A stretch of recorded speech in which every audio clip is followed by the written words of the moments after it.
लेकिन ही हमरे बिहार में ज्यादातर गावल जाला, यूपी में भी गावल जाला, लेकिन अपने अपने जगह का भाषा थोड़ा सा कहल जाला कि कोस कोस पर भाषा बदल जाला।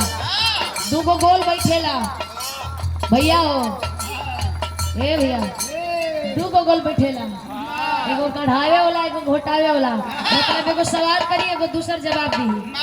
माई बहन लोगन का गोल बैठेला, गोल बैठा के आ बीच में ललना के लेके गावेली। देखा भैया भले ही बड़ हो गए ठीक है, लेकिन सोहर आज के दिन गावल जरूरी भी है।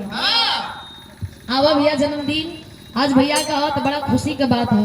आवा तो गावेली। अरे कहाँ से आवेला कहाँ से आवेला पियरिया पियरिया लागल झालर पियरिया लागल झालर हो।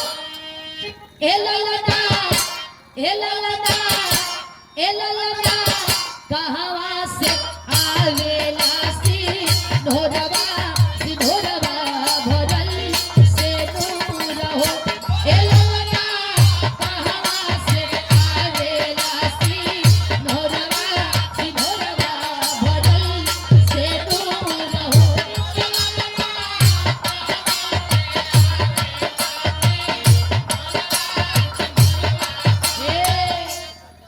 बेटी सवेला पियरिया पियरिया लागल झालर पियरिया लागल झालर हो।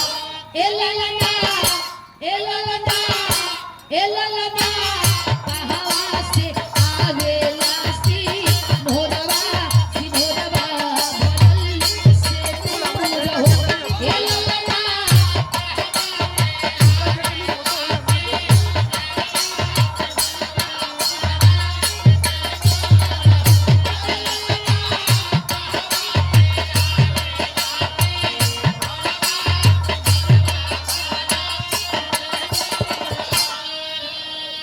दूसर की गोल जवाब देले।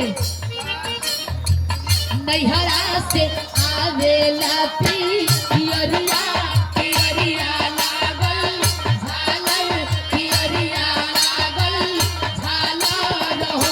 ए ललना मोरे ललना ए ललना ससुरा से आवेला सिंधोरवा सिंधोरवा भरल से दूर हो। ए ललना ससुरा से आ जाइए स्वागत है। वाह क्या बात है।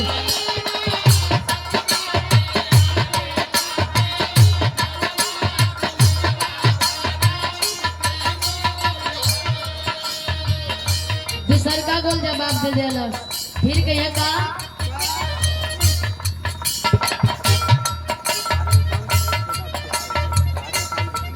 बिना कोनो गोरा पीसे पायो रो गोरा सुजल पायो रो गोरा सुजल हो।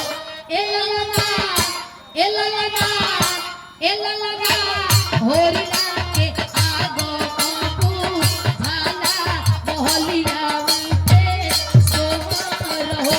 ए ललना होरिया के आगो काबू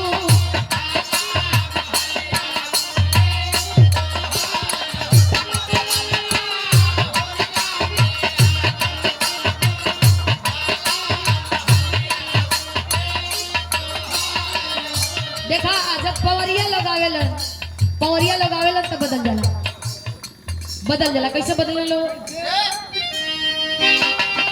गावे लो। पवरिया के कहल जाला? अरे वो होले जे आशीर्वाद देवेलन नथी होलन। अनुराग जी की फरमाइश है जी जी जी सुधीर लाल जी और आप दोनों लोग